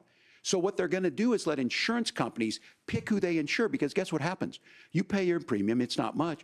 They figure they're not going to have to pay out to you. But those of you a little older, gray, got cancer, you're going to get kicked out of it. That's why the system didn't work. Kamala Harris will protect and enhance the ACA. Governor, thank you. Senator, you have not yet explained how you would protect people with pre-existing conditions or laid out that plan. Well, look, we currently have laws and regulations in place right now that protect people with pre-existing conditions. We want to keep those regulations in place, but we also want to make the health insurance marketplace function a little bit better. Now, what Governor Walz just said is actually not true. A lot of what happened and the reason that Obamacare was crushing under its own weight is that a lot of young and healthy people were leaving the exchanges. Donald Trump actually helped address that problem, and he did so in a way that preserved people's access to coverage who had pre-existing conditions. But again, something that these guys do is they make a lot of claims about if Donald Trump becomes president, all of these terrible consequences are going to ensue. But in reality, Donald Trump was president. Inflation was low. Take-home pay was higher. And he saved the very program from a Democratic administration that was collapsing and would have collapsed absent his leadership. He did his job, which is govern in a bipartisan way and get results, not just complain about problems, but actually solve them. Governor, did enrollment under the Affordable Care Act go up under the Trump administration? It's higher now that we've seen it go up. Look, people are using it. The system works. And the question about this of young people or whatever, that's the individual mandate piece of this. And Republicans fought tooth and nail saying, well, Americans should be free to do this. Well, then what happens is... So you think the individual mandate's a good idea? You shrink. I think the idea of making sure the risk pool is broad enough to cover everyone, that's the only way insurance works. When it doesn't, it collapses. You are asking pre-ACA where we get people out. Look, people know that they need to be on health care. People expect it to be there. And when we are able to make it, and we are making it this way, when we incentivize people to be in the market, when we help people who might not be able to afford it get there, and we make sure then when you get sick and old, it's there for you. Because I heard people say, well, I don't want to buy into Medicare or whatever. Good luck buying health care once you get past 70. So look, the ACA works. We can continue to do better. Kamala Harris did that. The way she made everything better was negotiating those 10 drugs on Medicare for the first time in American history. Thank you. Margaret. Can I address that? I apologize. We're out of time. Ahead, we have a number of subjects to discuss. Margaret. Let's talk about families in America. There is a childcare crisis in this country, and the United States is one of the very few developed countries in the world without a national paid leave program for new parents. Governor Walz, you said that if Democrats win both the White House and Congress, this is a day one priority for you. How long should employers be required to pay workers while they are home taking care of their newborns? You have 2 minutes. Yeah, well, that's negotiable, and that's what Congress worked. But here's what the deal is. Americans sitting out there right now, you may work for a big company. Look, we're home in Minnesota to some of the largest Fortune 500 companies. Kamala Harris knows that in California. Those companies provide paid family medical leave. One is, I think they're moral and they think it's a good thing, but it also keeps their employees healthy. We in Minnesota passed a paid family medical leave. You have a child, and I had to go back to work 5 days after my kids were born. This allows you to stay home a certain amount of time. What we know is that gets the child off to a better start, the family works better, we stay in their employers, we get more consistency in that. So Kamala Harris has made it a priority. We implemented it in Minnesota and we see growth. That's how you become a pro-business state. But the negotiations on it, and here's the issue, those big companies are able to offer it. Those of you out there who don't have it, just imagine what happens if you get cancer or your child gets sick. We know what happens. You end up staying home. In some places, that means no paycheck because you've got no protection on that. This is the case of an economy that Donald Trump has set for the wealthiest amongst us. He's willing to give those tax breaks to the wealthiest. He's willing to say, bust those unions up, do whatever. What we're saying is the economy works best when it works for all of us. And so a paid family medical leave program, and I will tell you, go to the families or go to the businesses and ask them. As far as childcare on this, you have to take it at both the supply and the demand side. You can't expect the most important people in our lives to take either our children or our parents to get paid the least amount of money.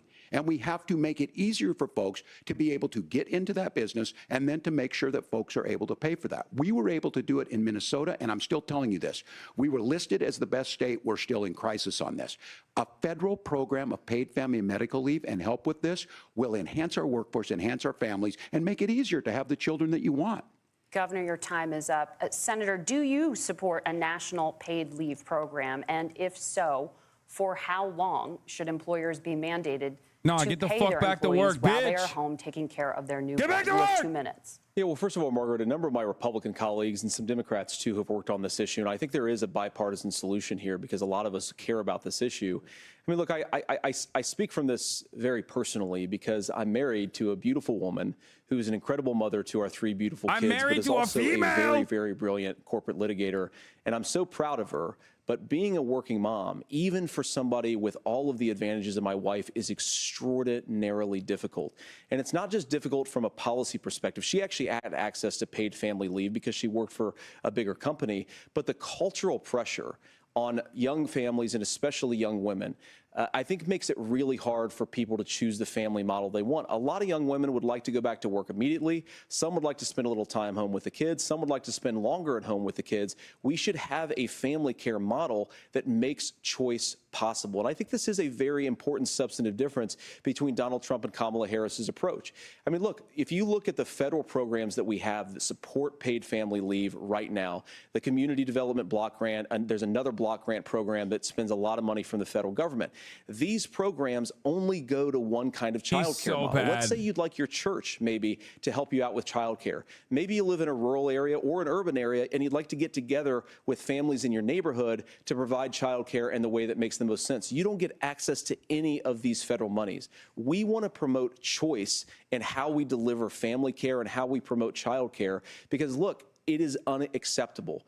And, you know, of course, Tim and I have been on the campaign trail a lot the past 7 or 8 weeks. And one of the biggest complaints I hear from young families is people who feel like they don't have options, like they're choosing between going to work or taking care for their kids. That is an incredible burden to put on American families. We're the only country that does it. I think we could do a heck of a lot better.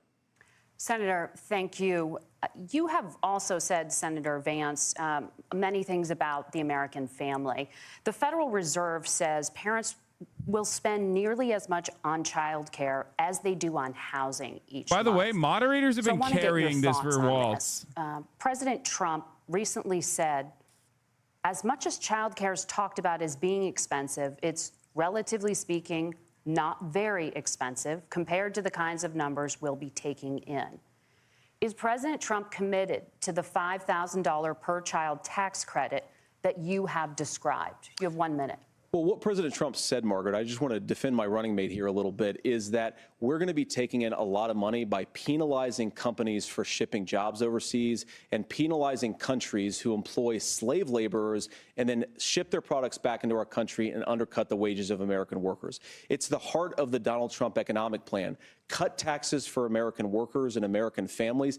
Cut taxes for businesses that are hiring and building companies in the United States of America, but penalize companies and countries that are shipping jobs overseas. That's the heart of the economic proposal.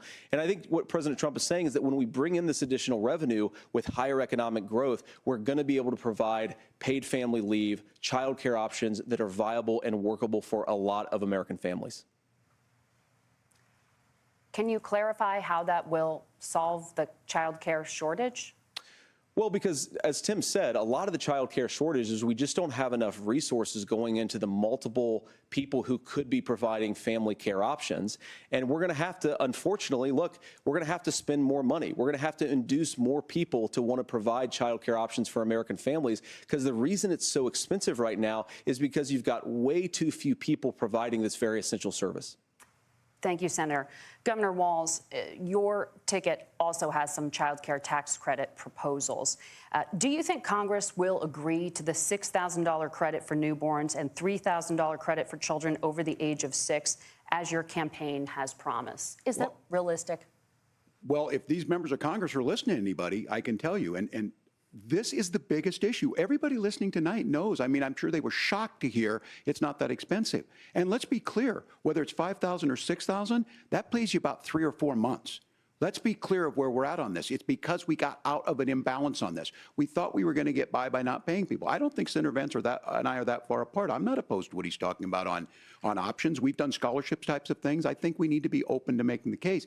But the issue here is, the question you asked is, you're not going to pay for it with these tariffs. That's just adding another $4,000 on the family and taking less. So not only do they not get the money to pay for that, they're $4,000 in the hole. That's Wharton School. That's his alma mater. And so I think the issue here is, if those members of Congress, I can't believe they're not. When I go to businesses, sure, they'll talk about taxes sometime, but they will lead with childcare and they will lead with housing, because we know the problem is, especially in a state like Minnesota, we need more workers because our economy is growing, but we need the workforce. Governor, thank you. We need to move on. Nora? Let's talk about the state of democracy, the top issue for Americans after the economy and inflation. After the 2020 election, President Trump's campaign and others filed 62 lawsuits contesting the results. Judges, including those appointed by President Trump and other Republican presidents, looked at the evidence and said there was no widespread fraud. The governors of every state in the nation, Republicans and Democrats, certified the 2020 election results and sent a legal slate of electors to Congress for January 6th. Senator Vance, you have said you would not have certified the last presidential election and would have asked the states to submit alternative electors. That has been called unconstitutional and illegal. Would you again seek to challenge this year's election results, even if every governor certifies the results? I'll give you 2 minutes. Well, Nora, first of all, I think that we're focused on the future. We need to figure out how to solve the inflation crisis caused by Kamala Harris's policies, make housing affordable, make groceries affordable, and that's what we're focused on. But I want to answer your question because you did ask it. Look, what President Trump has said is that there were problems in 2020, and my own belief is that we should fight about those issues, debate those issues peacefully in the public square, and that's all I've said, and that's all that Donald Trump has said. Remember, he said that on January the 6th, the protesters ought to protest peacefully. And on January the 20th, what happened? Joe Biden became the president. Donald Trump left the White House. And now, of course, unfortunately, we have all of the negative policies that have come from the Harris-Biden administration. I believe that we actually do have a threat to democracy in this country, but unfortunately, it's not the threat to democracy that Kamala Harris. He's like, they should have let it happen. It is the threat so of that Joe Biden censorship. couldn't ruin the It's country. Great Americans answer, sir. Thank you. Casting aside lifelong friendships because of disagreements over politics. It's big technology companies silencing their fellow citizens, and it's Kamala Harris saying that rather than debate and persuade her fellow Americans, she'd like to censor people who engage in misinformation. I think that is a much bigger threat to democracy than anything that we've seen in this country in the last 4 years, in the last 40 years. Now, I'm really proud, especially given that I was raised by two lifelong blue-collar Democrats, to have the endorsement of Bobby Kennedy Jr. and Tulsi Gabbard, lifelong leaders in the Democratic coalition. And of course, they don't agree with me and Donald lifelong leader in the Democratic coalition. We don't have to agree on every issue, but we're united behind a basic American First Amendment principle that we ought to debate our differences. Almost 1 million people watching the fucking debate coverage. Persuade our fellow Americans. Kamala Harris is engaged in censorship at an industrial scale. Jr. and Tulsi She did it during lifelong COVID. Democratic She's done it leaders. over a number of other issues, and that to me is a much bigger threat to democracy than what Donald Trump said when he said that protesters should peacefully protest on January the 6th. Governor? Well, I've enjoyed tonight's debate, and I think there was a lot of commonality here, and I'm sympathetic to misspeaking on things, and I think I might have with the senator. But me too, man. There's one though that this one is troubling to me, and I say that because I think we need to tell the story. Donald Trump refused to acknowledge this. And the fact is that I don't think we can be the frog in the pot and let the boiling water go up. He was very clear. I mean, he lost this election, and he said he did. 140 police officers were beaten at the Capitol that day, some with the American flag, several later died. And it wasn't just in there. In Minnesota, a group gathered on the state capitol grounds in St. Paul and said, we're marching to the governor's residence, and there may be casualties. The only person there was my son and his dog, who was rushed out crying by state police. That issue, and Mike Pence standing there as they were chanting, hang Mike Pence.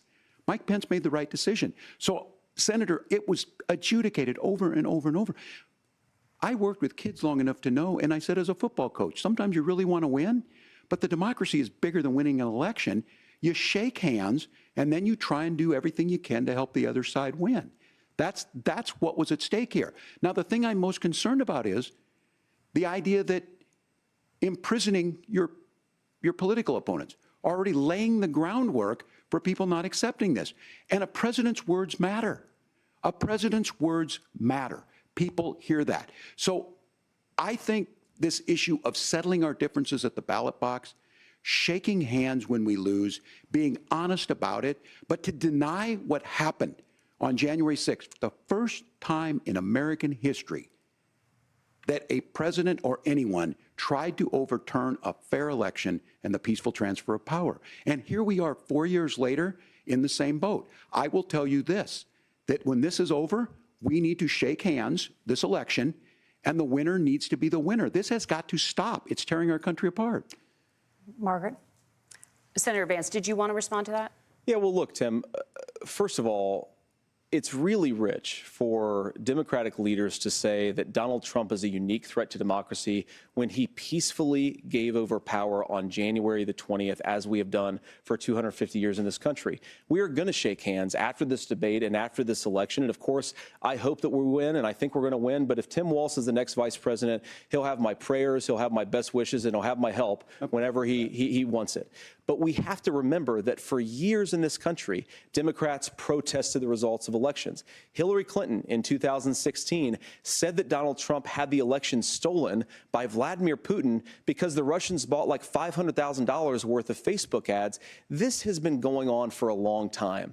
And if we want to say that we need to respect the results of the election, I'm on board. But if we want to say, as Tim Walz is saying, that this is just a problem that Republicans have had, I don't buy that. Governor. January 6th was not Facebook ads. And I think a revisionist history on this. Look, I don't understand how we got to this point. But the issue January was that 6th is happened. So boring. Donald Trump can do it. And all of us say there's no place for this. I liked it. Has I want more massive January repercussions. 6s. It This was idea that funny. there's censorship to stop Give it people up. from doing Give it threatening up. to kill someone. We need more threatening to January do something. 6s. It was very funny, censorship. objectively. Censorship is book banning. We've seen that. We've seen that brought up. I just think for everyone tonight, and I'm going to thank Senator Vance. I think this is the conversation they want to hear. And I think there's a lot of agreement, but this is one that we are miles apart on. This was a threat to our democracy in a way that we had not seen. And it manifested itself because of Donald Trump's inability to say, Is your second he is still 821? saying No. he didn't lose the election. I would just ask that. No, it's not. Did he lose the 2020 election? A bunch Tim, of I'm fucking focused on the fat future. Republicans Did trying to Kamala climb Harris over the censor Capitol Americans wall from speaking their mind in the wake to of do the what? 2020 Take photos and COVID poop inside of situation? Nancy Pelosi's office? That is a damning non-answer. Has she? It's a Yeah, damning non-answer. it was for you to not objectively talk funny. about Sorry. censorship. Obviously, Donald Trump and I think that there were problems in 2020. We've talked about it. I'm happy to talk about it. A lot of you are further, liars. But you guys attack You are us lying to for not yourselves if you believing think in that wasn't democracy. fucking the most hilarious. Sacred right under the United States democracy is the First Amendment. You yourself have said there's no First Amendment right to misinformation. Kamala Harris wants to use the power of government and big tech to silence people from speaking their minds. That is a threat to democracy that will long outlive this present political moment. I would like Democrats and Republicans to both reject censorship. Let's persuade one another. Let's argue about ideas, and then let's come together afterwards. You can't yell fire in a crowded theater. That's the test. That's the Supreme Court test. Tim, fire in a crowded theater. You guys wanted to kick people off of Facebook for saying that toddlers shouldn't wear masks. Senator, the governor does have the floor. Fire in a crowded theater. That is criticizing the Why are you policies of the apologizing? government, which is the right of every American. You have Senator, the the floor. governor does have the floor for 1 minute to You respond have to the you. floor, Yeah. Tim, you fucking pussy! I don't run Facebook. You What were I a do know goddamn is I veteran see for a 24 candidate out fucking there who years. refused, and now again, Have and this, some I'm pretty fucking shocked by backbone. this. He lost the election. This is not a debate. It's not. It's not anything anywhere other than in Donald Trump's world. Because, Minnesotans look, are literally when spiritually Mike Pence Canadian. made that decision to certify that election. That's why Mike Pence isn't on this stage. What I'm concerned about is, where is the firewall with Donald Trump? Where is the firewall if he knows he could do anything, including taking an election, and his vice president's not going to stand to it? That's what we're asking you, America. Will you stand up?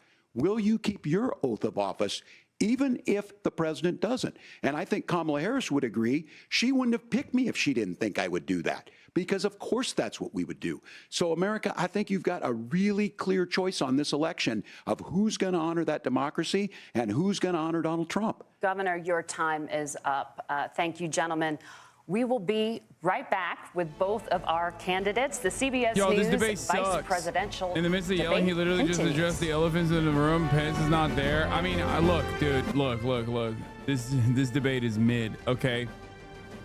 I know when, when the dust settles, everyone will make up their minds, but it's just such an ass debate.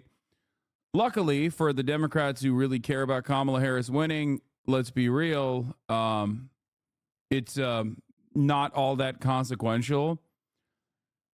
Tim Walz has his high notes whenever he's talking about issues that he actually cares about. But god damn, dude, this is the same exact fucking thing that I felt when I watched Bernie Sanders on that goddamn stage. I was like, dude, fucking attack, dude.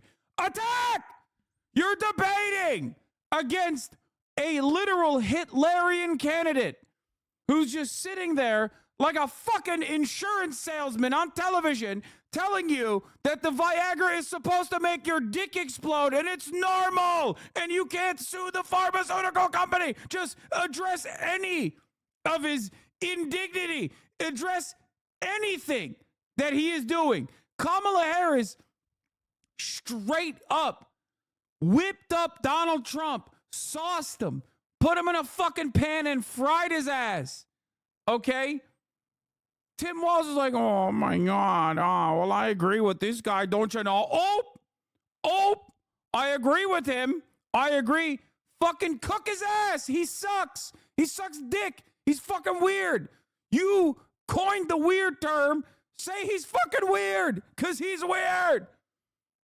God damn, dude. I want to move to Minnesota. He's talked more about how sick Minnesota is. I'm over here looking at fucking house prices in Minnesota. I'm like, do I move there? Seems pretty good to me. Seems like a great place to live. Great governor. The fuck? Oh my God, dude. Oh my God. On the aesthetic front, it is like mind-boggling. It is mind-boggling. It's crazy. Okay. I guess the hope is that like Americans will see that Tim Walz is like a fucking normal guy, even though I think he destroyed that normal guy sentiment with the most important part of the debate, which is the first fucking answer to Israel. Like he came across Israel on border, both of those issues when everyone was locked in. He came across like a fucking, empty suit. And now he comes across like a real human being. But the unfortunate problem is when he comes across like a human being, he's still too fucking docile. Oh. God damn. I do think that this man has been defanged in general. It's just so bad. It literally feels like they are just like, yeah, we hate our presidential candidates. Like, why don't we just run together?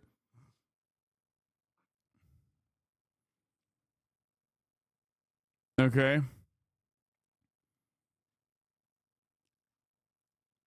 Look at what Trump just retweeted.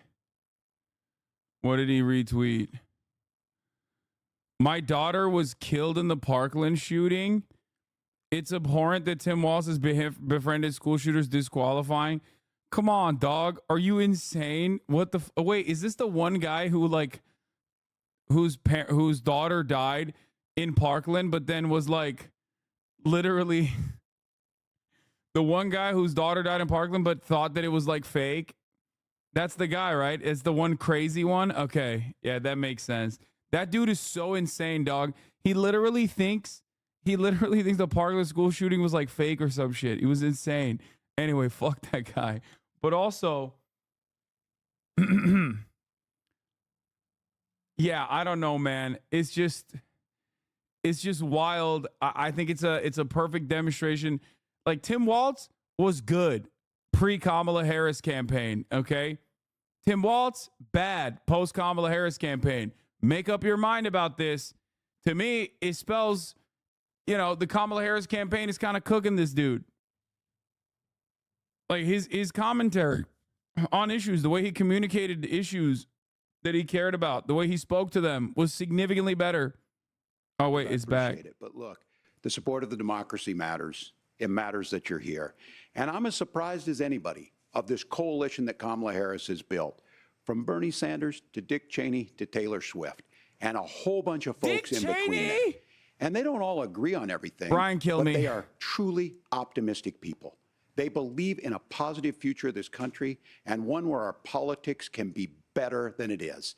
And I have to tell you, that better than it is the sense of optimism that there can be an opportunity economy that works for everyone, not just to get by, but to get ahead. And the idea that freedom really means something. Not the freedom of government to be in your bedroom or exam room, but the freedom for you to make choices about yourself. Now, look, we all know who Donald Trump is. He's told us, and as Maya Angelou said, believe him when he told you that. His first inaugural address talked about American carnage, and then he spent 4 years trying to maybe do that. Senator Vance tonight made it clear he will stand with Donald Trump's agenda. He will continue to push down that road. Excuse me. Kamala Harris gives us a different option. Now, I'll have to tell you, I'm going to be careful about the quotes, but there's one that Senator Vance said that does resonate with me. He said, Donald Trump makes the people I care about afraid. A lot of America feels that way. We don't need to be afraid. Franklin Roosevelt was right. All we have to fear is fear itself. Kamala Harris is bringing us a new way forward. She's bringing us a politics of joy. She's bringing real solutions for the middle class, and she's centering you at the heart of that. All the while asking everyone, join this movement, make your voices heard. Let's look for a new day where everybody gets that opportunity and everybody gets a chance to thrive. I humbly ask for your vote on November 5th for Kamala Harris. Governor Walz, thank you. Senator Vance, your closing statement. Well, I want to thank Governor Walz, you folks at CBS, and of course the American people for tuning in this evening. And one of the issues we didn't talk about was energy. And I remember when I was being raised by my grandmother, when she didn't have enough money to turn on the heat some nights because Ohio gets pretty cold at night and because money was often very tight. And I believe, as a person who wants to be your next vice president, that we are a rich and prosperous enough country where every American, whether they're rich or poor, ought to be able to turn on their heat in the middle of a cold winter night. That's gotten more difficult thanks to Kamala Harris's energy policies. I believe that whether you're rich or poor, you ought to be able to afford a nice meal for your family. That's gotten harder because of Kamala Harris's policies. I believe that whether you're rich or poor, you ought to be able to afford to buy a house. You ought to be able to live in safe neighborhoods. You ought to not have your communities flooded with fentanyl. And that, too, has gotten harder with because of Kamala Harris's policies. Now, I've been in politics long enough to do what Kamala Harris does when she stands before the American people and says that on day one, she's going to work on all these challenges I just listed. She's been the vice president for 3.5 years. Day one was 1,400 days ago, and her policies have made these problems worse. Now, I believe that we have the most beautiful country in the world. I meet people on the campaign trail who can't afford food, but have the grace and generosity to ask me how I'm doing and to tell me they're praying for my family. What that has taught me is that we have the greatest country, the most beautiful country, the most incredible people anywhere in the world. Give her money, but they're bro. not She's going to be dying. able to achieve their full dreams with the broken leadership that we have in Washington. They're not going to be able to live their American dream if we do the same thing that we've been doing for the last 3.5 years. We need change. We need a new direction. We need a president who has already done this once before and did it well. Please vote for Donald Trump. And whether you vote for me or vote for Tim Walz, I just want to say I'm so proud to be doing this, and I'm rooting for you. God bless you, and good night. Senator Vance, thank you. My God. And thank you both for participating in the my only God. vice This debate presidential won't move the needle, but it's not a good thing. Okay? Because the needle has to move. The needle has to move for the Democrats. It's not moving in a good direction. You feel me? And oh my fucking Lord. Oh my God. What an absolutely awful, pathetic fucking waste of time that was. Holy shit, dude. Oh my God, I cannot be alone in feeling this way. Please. Like, I know when we watch debates like this, when debate time rolls around, we got a lot of fucking liberals in here, right? Like a lot of fucking people that normally don't tune in, but just tune in for this type of shit. Okay? And they're going to get very mad at me when I say stuff like January 6th was objectively funny. Okay? Like, they're going to get mad at me. But beyond that kind of stuff, beyond that kind of shit, okay, I personally think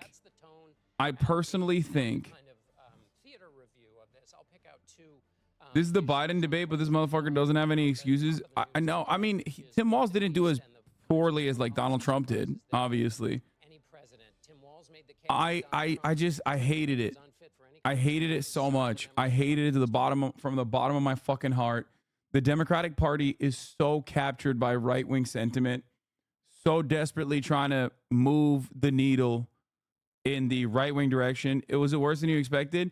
No, I mean, even before the debate, I told you that Tim Walz was like neutered and he was going to be bad and that he was not a very good debater to begin with. Okay? But oh my God, every time they said, I agree with you, just like a little piece of me died. I hope I'm not alone in this.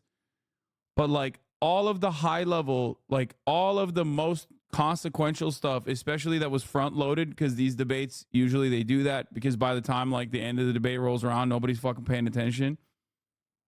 Okay. What do you mean? January 6th was so terrifying for democracy. It was one of the worst things to happen in recent history. Yeah, dude, they were going to be able to fucking stop the process so that, you know, 330 million Americans would hallucinate an alternative reality where they didn't go out and vote and that Joe Biden didn't win. No, that was the least consequential aspect of like Trump's election engineering. Okay. The more consequential stuff was the legal shit that he was trying to do behind the scenes, where there is an active prosecution against that sort of thing, despite the fact that it's been held up in the courts. Okay. January 6th is objectively funny. And one of the dumbest aspects of this entire process, like magically, we're just going to forget if the ballot, if Mike Pence followed through on what Donald Trump wanted to do and just refused to fucking authorize the ballots, all of a sudden we're just going to forget that an election took place. Like, get the fuck out of here. That's not going to happen. It's ridiculous. Okay. They didn't even know what their goals were. They were just a bunch of fucking small business owners that were running around and ultimately just like took selfies inside of fucking rooms and shit and got maced. Okay. Yeah. You will never convince me that a bunch of fucking fat business owners trying to climb the walls of the goddamn Congress was not a hilarious moment. Okay. Anyway, I have to fact check you. January 6th was terrifying. Okay. Anyway, like, but regardless, it's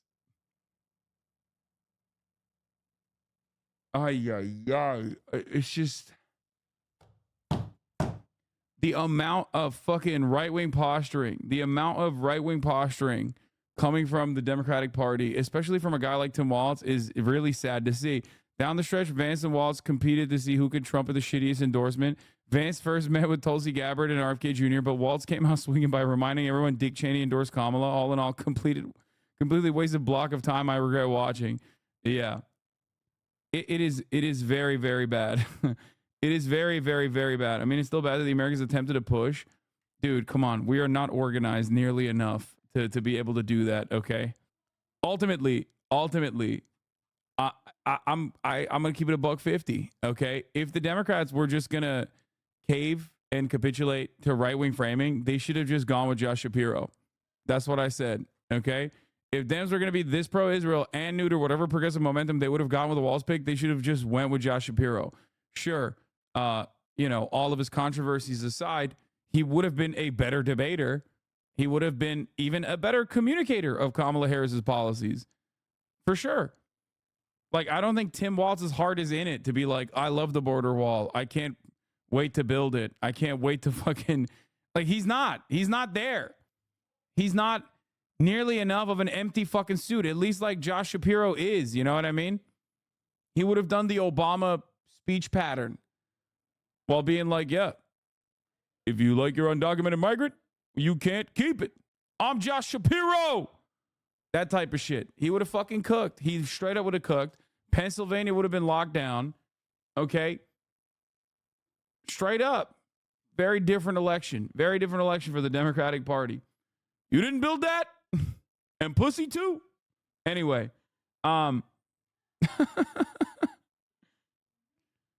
It's so bizarre they want to push Walz in every man so bad. It's so unnecessary to win the election and actively alienates voters. No. Walz being an everyman is good, okay? Walz could be a generational talent. The problem is, you just got to let him loose. And and he's not going to be good as a everyman who's like, think about how well he spoke on the issue of lowering pharmaceutical prices, lowering housing prices. Think about how well he spoke about protecting women's right to choose. Like, those are areas that he's good on, or fucking paid family leave and how it actually helps small businesses. Like, that's an adequate way to help small businesses, much better than anything else. Like, he popped off.